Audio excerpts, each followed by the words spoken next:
Almost everyone carries a distorted image of what it means to be homeless. They picture an addict, someone lazy, someone who failed. But what if I told you it's a night shift nurse who never stopped working? A veteran who once served this country with honor. A single mother juggling 2 jobs to feed her kids. In San Diego today, homelessness isn't an exception, it's a consequence, and it's spreading faster than ever. With the current trajectory, if proposed, federal budget cuts take effect, this will no longer be just the problem of the homeless. It will be everyone's problem. When more than 10,000 people in San Diego sleep without a roof each night, none of us are truly safe, not because they pose danger, but because a society that abandons its own people stands on the edge of collapse. In a coastal city boasting a GDP in the hundreds of billions, how can this possibly be justified?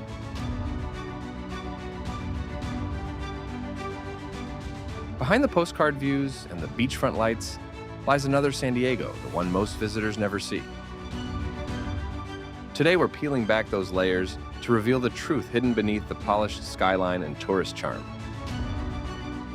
If you care about truth, about justice, and about the human stories that power statistics hit, like, drop a comment and subscribe. This isn't just another documentary or entertainment channel, it's a reminder that every shining city casts a shadow. And within that shadow lives the story of homeless in America.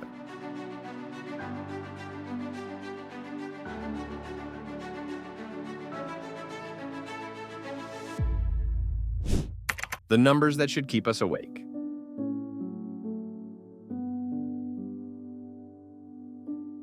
The data is in, and it's sobering. As of early 2025, more than 264 people in San Diego County are living without permanent shelter, a 3% rise from the year before, part of an unbroken upward trend that's impossible to ignore. More than half, around 56%, are unsheltered, sleeping in tents, cars, makeshift shacks, or directly on sidewalks, dry riverbeds, and underpasses.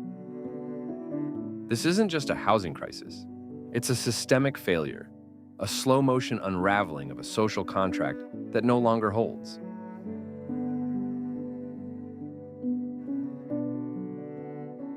Encampments aren't temporary anymore. They've become part of the urban landscape. Small businesses are losing foot traffic as downtown deteriorates. Tourists avoid entire blocks, once filled with music and nightlife.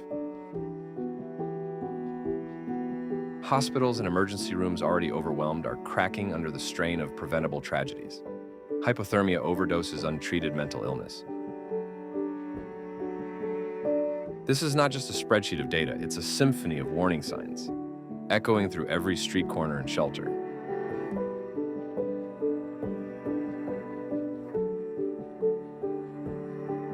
In a city celebrated for its beauty and affluence, the rise of homeless in America tells a story of imbalance and neglect.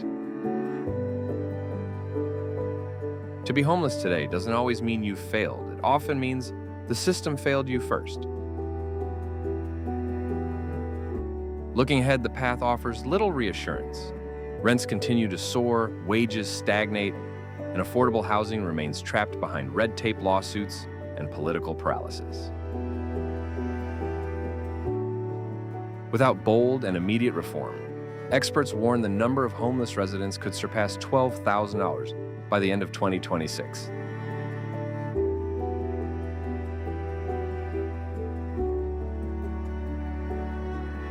So why, despite clear data, visible suffering, and rising concern, does it feel like nothing's changing?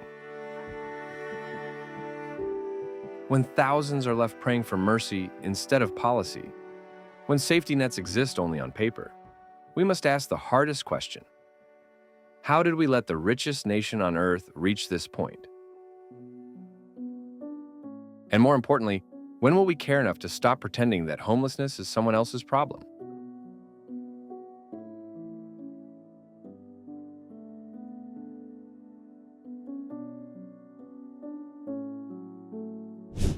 Fractures in the safety net. San Diego isn't turning a blind eye to the crisis. Over the past few years, city leaders have introduced a flurry of policies aimed at containing the spread of homelessness. Among the most controversial is the city's camping ordinance, which bans encampments on public land whenever shelter beds are available. Even stricter, it enforces a total prohibition near schools, parks, and public transit hubs, regardless of whether shelters have space or not. The ordinance was promoted as a measure to restore public order and reclaim shared spaces. But for many advocates, it represents something far harsher: the criminalization of poverty itself. In their eyes, it punishes people not for what they've done, but for having nowhere to go. Facing criticism, the city launched its Safe Sleeping program, supervised sites where individuals can pitch tents with access to restrooms, meals, and mental health services. More than 400 people have used the program so far, and while it offers momentary relief, it remains far from a real solution. These zones are holding areas, not gateways to stability.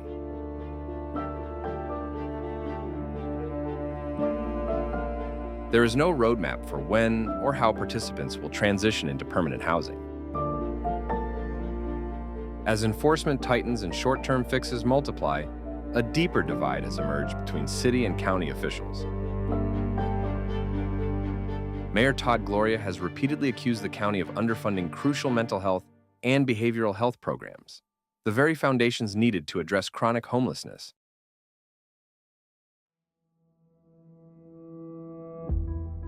County leaders, meanwhile, cite limited budgets and jurisdictional overlap. The tension has grown so intense that state lawmakers introduced Senate Bill 16, which would force counties to share the cost of shelter operations, promoting collaboration through necessity. Whether the bill will pass, however, remains uncertain. At the same time, another storm is brewing. Proposed federal budget cuts threaten to strip housing vouchers from roughly 700 low-income families in San Diego lifelines that keep hundreds from falling into the streets.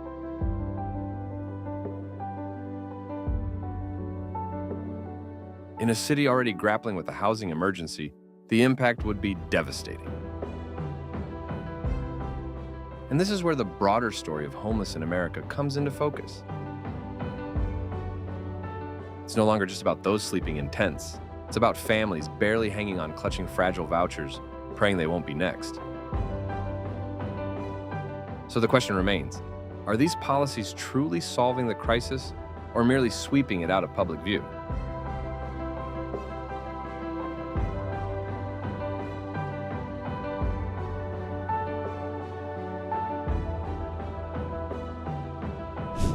Digging deeper, why are people losing their homes? To grasp the roots of homelessness in San Diego, we need to dig beneath the headlines. Addiction and mental illness often dominate public perception, but they're only fragments of a far more complex reality. At the center of it all lies a brutal economic imbalance. The average rent for a one-bedroom apartment in San Diego now hovers around $2,460 per month.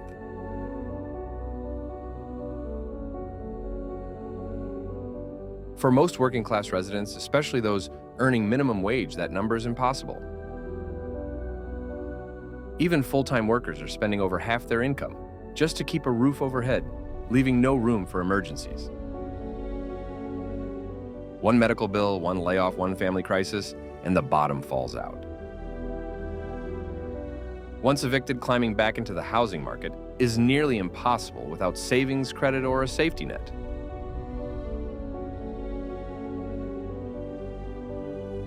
Mental illness and substance use are often cited as causes of homelessness, but for many, they're consequences. Living outside exposed to constant fear, cold, and exhaustion breaks the mind and body.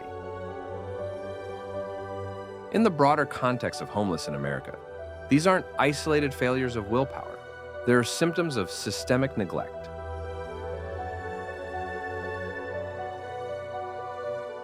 Women, particularly single mothers, bear a heavy share of this burden.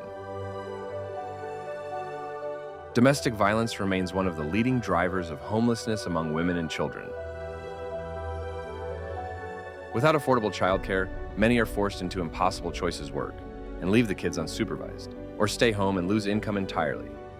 Either path can end in eviction.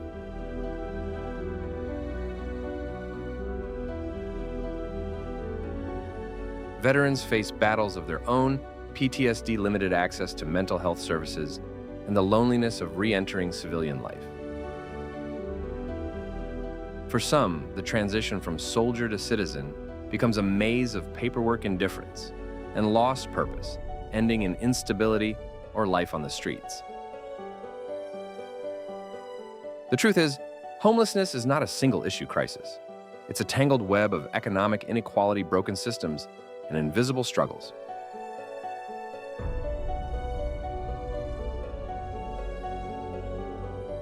It's layered, human, and deeply shaped by policies that fail to protect the vulnerable.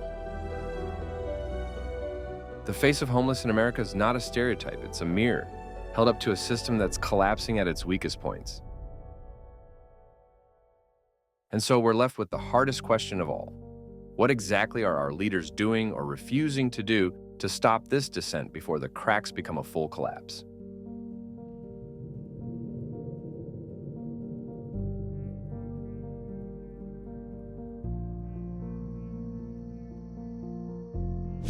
What the government is doing and what it isn't. At first glance, San Diego's approach to its homelessness emergency appears robust. The city has opened new emergency shelters, established designated safe parking zones for people living in vehicles, and expanded transitional housing projects. Outreach teams now include trained professionals in mental health, nursing, and social work, a compassionate effort to meet people where they are both physically and emotionally. On paper, it sounds like real progress, and in press briefings, these efforts are presented as proof that the city is turning a corner.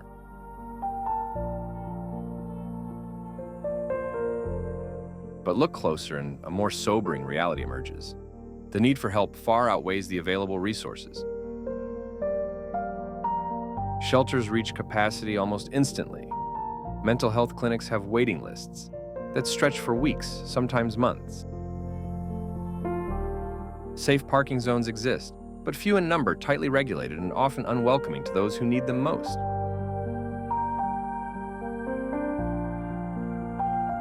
Meanwhile, bureaucracy moves at a glacial pace. Paperwork piles up approval stall, and those living on the edge are left to navigate a maze of forms, delays, and dead ends, all while sleeping outside.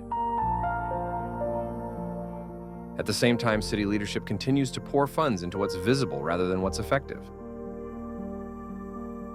Clearing encampments, enforcing anti-camping laws, and launching high-profile cleanup campaigns may make neighborhoods look tidier for a few days, but they don't fix the problem.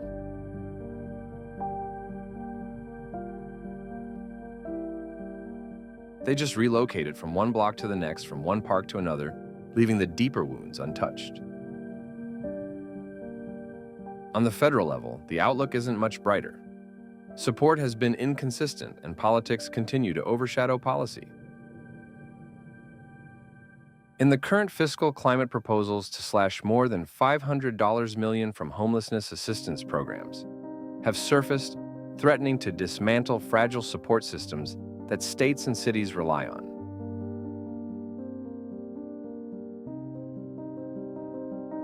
These proposed cuts come at the worst possible moment, when the homeless in America are facing record-high rents, shrinking safety nets, and economic pressure unlike anything in decades.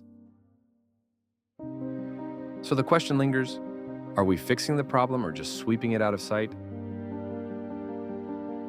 Until policies are guided by results, not appearances, and funding aligns with the scale of the crisis, San Diego, like countless cities across the country, will keep chasing symptoms while the roots of homeless in America continue to spread.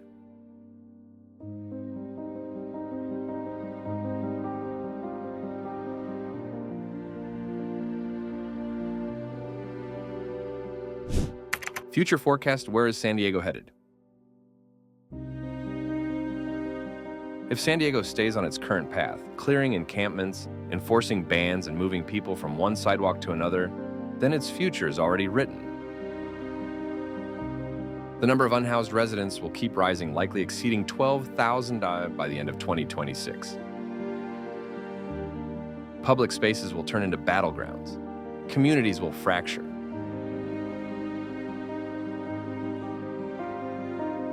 Frustration will deepen among residents who feel neglected and among unhoused people who feel hunted.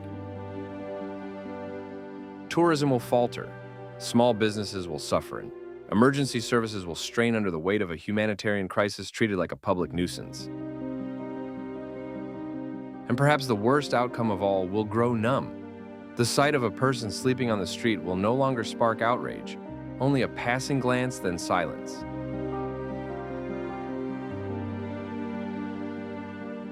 When compassion fades into indifference, it's not just policy that's broken, it's our collective moral compass. San Diego stands at a crossroads.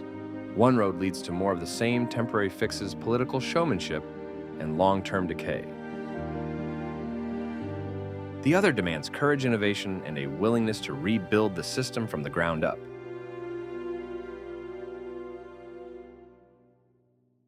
Because if the current strategy isn't ending the crisis, if we're merely managing it, then we have to ask the hard question, what would it truly take to solve homelessness in San Diego? That answer, uncomfortable as it may be, lies not in enforcement or appearances, but in reimagining how a society treats its most vulnerable. Until then, the story of homeless in America will continue to unfold one cleared tent, one lost life, and one unanswered question at a time.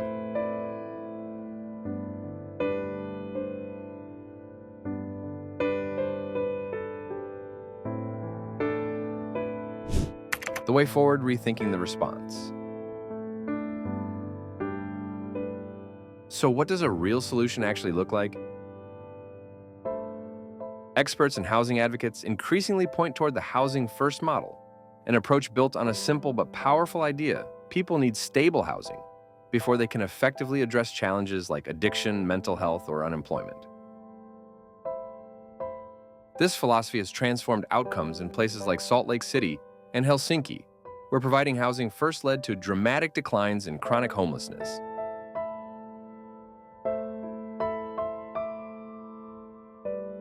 Once individuals have a secure roof over their heads, their ability to heal, find work, and rebuild their lives rises exponentially. But housing alone isn't enough. America needs an unprecedented surge in affordable housing development, not just temporary shelters or tiny homes, but long-term subsidized units that restore dignity and stability. Tax incentives, zoning reform, and public-private partnerships must align to accelerate construction.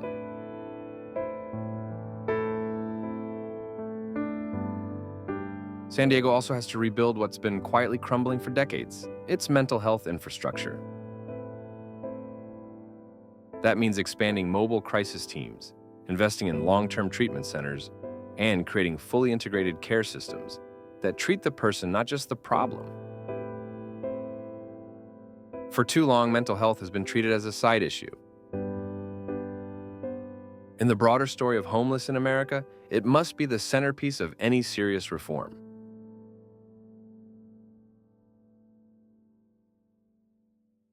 And then there's community. No government policy can replace the power of human connection. Faith-based groups, nonprofits, and neighborhood organizations must be empowered to create small networks of care systems of compassion that meet people where they are. But even the best ideas mean nothing without the political will to act. Real change will only come when leaders choose courage over convenience and when citizens demand that courage from them.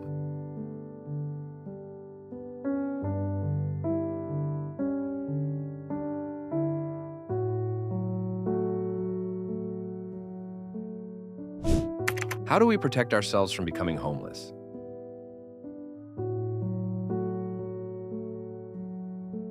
It's easy to believe this crisis belongs to someone else, that homelessness is about them, not us. But in San Diego, as in many cities, Thousands are living just one medical bill, one layoff, or one rent hike away from losing everything. So what can we do as individuals? First, be proactive about financial security. Budget carefully, build savings when possible, and seek stable employment. But we must also acknowledge that systemic forces, wage stagnation, high housing costs, and rising healthcare expenses often work against even the most responsible people.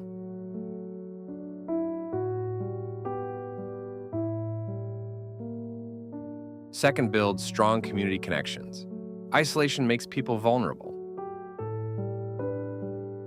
Having friends, family, or a local network to lean on during hardship can mean the difference between staying housed and falling through the cracks. Third, know your rights and available resources. Many people become homeless not because help doesn't exist, but because they don't know where to find it. Tenant protection programs, legal aid, and emergency housing vouchers are real tools, but they only work if people are aware of them.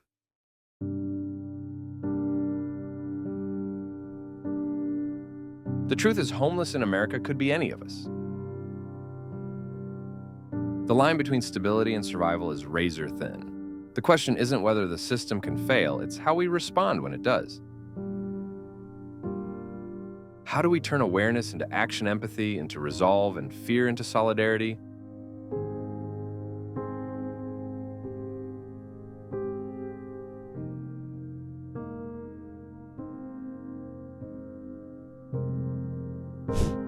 Final thoughts, a call to wake up.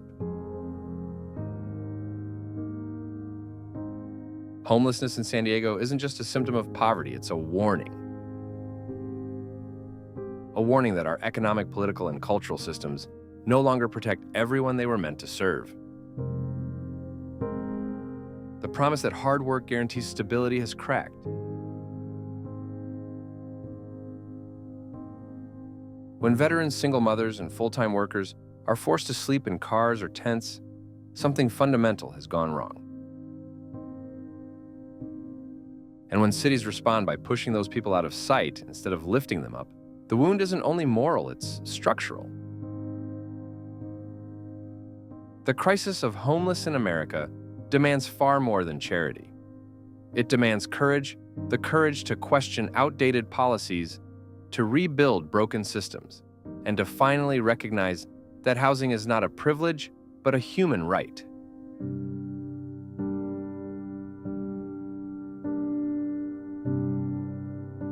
If you're reading this, you have a role to play. Vote with purpose. Volunteer where it counts. Speak up when others stay silent. Hold leaders accountable. The next time you pass someone living on the street, don't look away.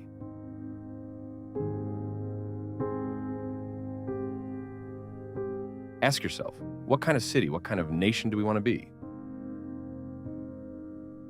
Because the solution to homelessness will never come from the top down. It will come from the ground up, from ordinary people refusing to accept that homeless in America is an unsolvable tragedy, and choosing instead to make it a shared responsibility, one act of compassion at a time.